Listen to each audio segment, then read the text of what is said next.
j'espère que vous allez bien, que vous avez passé un excellent week-end. On se retrouve ce soir pour une nouvelle vidéo de pronostics sportifs, un peu de Ligue 1, un peu de Ligue des Champions au programme de demain. 3 pronostics simples à vous proposer. Juste avant de faire le bilan de ce qui s'est passé hier, petite nouveauté sur la chaîne à venir, je l'espère vraiment à partir de ce week-end. Je vous promets rien, ça demande quand même pas mal de boulot et d'organisation. La présence de live sur la chaîne Débrief Pronofoot. Ça y est, j'ai vraiment envie de pronostiquer en live avec vous, de donner nos avis sur les rencontres. On peut voir que le groupe Discord sur la team parieur marche plutôt bien. Ça me donne clairement envie également de partager ma passion de pronostic en live avec vous, les fidèles abonnés de la chaîne Débrief Pronofoot qui compte plus de 35 000 abonnés. C'est un petit peu mon remerciement pour vous. N'hésitez pas à mettre en commentaire ça vous intéresse d'avoir des lives paris sportifs sur cette chaîne YouTube. Avant de parler des pronos de demain, on va forcément faire le bilan de ce qui s'est passé hier avec la technique de la mini martingale. Je le répète, un seul prono qui passe pour être en bénéfice, une technique plutôt fiable, pas sûre à 100% mais qui marche plutôt bien sur la chaîne. Et hier, on génère encore une fois du bénéfice. Le premier combiné qui passe, victoire de Lille combiné avec nul ou Rennes, cote à 2. Une unité, ça passe, on prend 2 unités et comme je vous l'ai dit, on stoppe la série. On a bien fait car le deuxième combiné ne passe pas et le prono simple PSG s'impose pas en moins 2 buts d'écart ne passe pas du tout. Grosse prestation des Marseillais, grosse prestation dans le score, pas forcément dans le jeu. On a eu un match extrêmement moyen hier, en tout cas belle prestation en termes du score et comptable pour les Marseillais qui vont chercher une victoire au Parc des Princes sur le score de 1-0 avec un but de Florian Thauvin. Pour demain, 3 pronostics. La team, on va retourner en Ligue 1. C'est Montpellier qui reçoit l'Olympique Lyonnais. Montpellier qui a un gros calendrier en ce début de saison. Un déplacement à Rennes, une défaite de 1, une réception de Nice qui était invaincu. 2 matchs, 2 victoires. Montpellier s'est imposé sur le score de 3 buts à 1 qui a également pu compter sur le retour d'Andy Delors, auteur de 2 passes décisives. Du côté de l'Olympique Lyonnais, pour eux aussi, c'est leur 3e match cette année en Ligue 1. Beau début de saison pour les Lyonnais qui ont clairement pour objectif de retrouver la Ligue des Champions. Une victoire 4-1 à domicile contre Dijon. Un match nul 0-0 à Bordeaux. Bon match nul dans le sens où Bordeaux n'a toujours pas encaissé le moindre but cette année. Objectif de Lyon, clairement, retrouver la Ligue des Champions en cette fin d'année.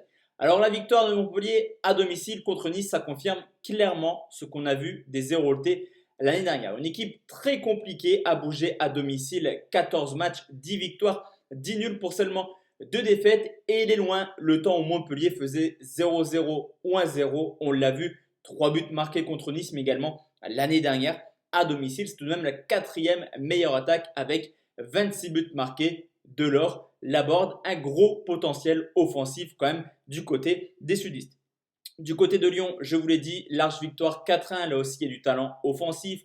Depay, Dembélé, Aouar. Cependant, pas de but marqué à Bordeaux. Mais pour ceux qui ont vu le match, clairement, Lyon aurait mérité au moins de marquer une fois plus de 20 tirs dans la rencontre. Forcément, cette inefficacité offensive ne durera pas, je pense, plus de 2 matchs. L'an passé également, Lyon, c'est tout de même la 2e meilleure attaque du championnat. Au niveau de l'état de forme, Montpellier, je vous l'ai dit, ça claque du but actuellement sur les 15 derniers matchs à domicile. Ils ont marqué un but au moins dans 14 rencontres. Seul Angers a gardé sa cage inviolée contre Montpellier. Et historiquement, sur les 6 derniers matchs, toutes compétitions confondues, tout d'abord, les résultats sont plutôt partagés. 2 victoires pour Montpellier, 2 nuls, 2 victoires pour l'Olympique Lyonnais. Cependant, on voit pas mal de buts et sur les 6 dernières rencontres, 6 fois Montpellier a marqué et 5 fois sur 6, les 2 équipes marquent. Les 2 équipes ont un gros potentiel offensif et je pense qu'on aura un match assez spectaculaire. Mon pronostic, les 2 équipes marquent, c'est coté 1,76. Place maintenant la team à la Ligue des Champions. Direction la Grèce, c'est le PAOK qui reçoit Benfica, je vous l'ai dit, demi-finale de phase de qualification de la Ligue des Champions qui se joue sur un seul match. Et attention pour Benfica car ce déplacement ne sera clairement pas évident au PAOK qui s'est imposé 3 buts à 1 contre Beşiktaş et qui l'année dernière fait plutôt une belle saison à domicile. En 18 matchs de championnat, 11 victoires, 4 nuls, 3 défaites. Deuxième meilleure équipe du championnat grec à domicile. Cependant, les 3 défaites ont été contre les meilleurs du championnat. Double défaite contre l'Olympiakos, mais également une défaite contre le PAOK. Est-ce que le PAOK a des grosses difficultés contre les grosses équipes? Peut-être qu'on aura un élément de réponse demain.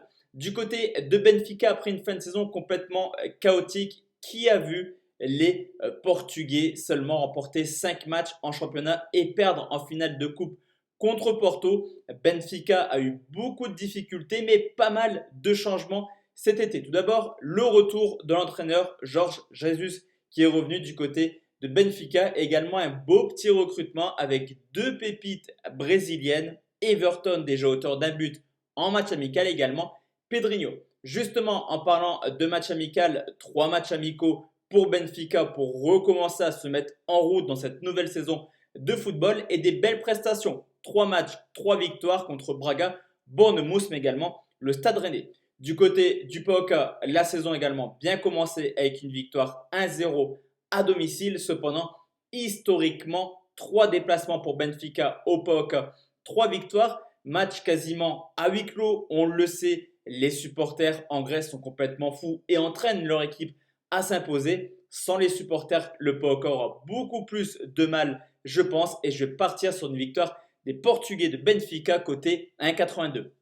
Et enfin la team, on va dans un match un peu moins sexy mais qui devrait être plutôt sympa à regarder. C'est la Gantoise qui reçoit le Rapid de Vienne, le deuxième du championnat belge l'année dernière contre le deuxième du championnat autrichien de l'année dernière. Également une équipe de la Gantoise qui a pu compter clairement sur le Canadien David, auteur de 18 buts l'année dernière pour terminer à cette deuxième place. Cependant, ce joueur est parti au LOSC et fera, je pense, à coup sûr plaisir aux supporters lillois cette année. En championnat, la donne est complètement différente cette année. 16e au bout de 5 matchs. Une seule victoire en 5 rencontres malgré un calendrier extrêmement favorable et déjà 7 buts encaissés. Du côté des Autrichiens, on les a vus s'imposer en quart de finale de Ligue des Champions au Lokomotiv Zagreb sur le score de 1-0, mais également plutôt bien commencé leur saison ce week-end avec une victoire 4 buts 1 à domicile. L'an passé, le Rapid de Vienne, c'est également la deuxième meilleure équipe d'Autriche hors de leur base avec 7 victoires, 3 nuls,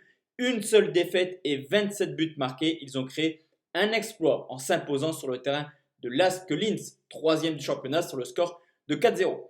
Sur ce coup, je trouve que le duel devrait être assez serré dans le sens où la Gantoise est quand même une bonne petite équipe et forcément, tôt ou tard, ils se remettront à gagner. Cependant, au vu de l'état de forme et au vu de la cote, je trouve qu'un pronostic est plutôt value.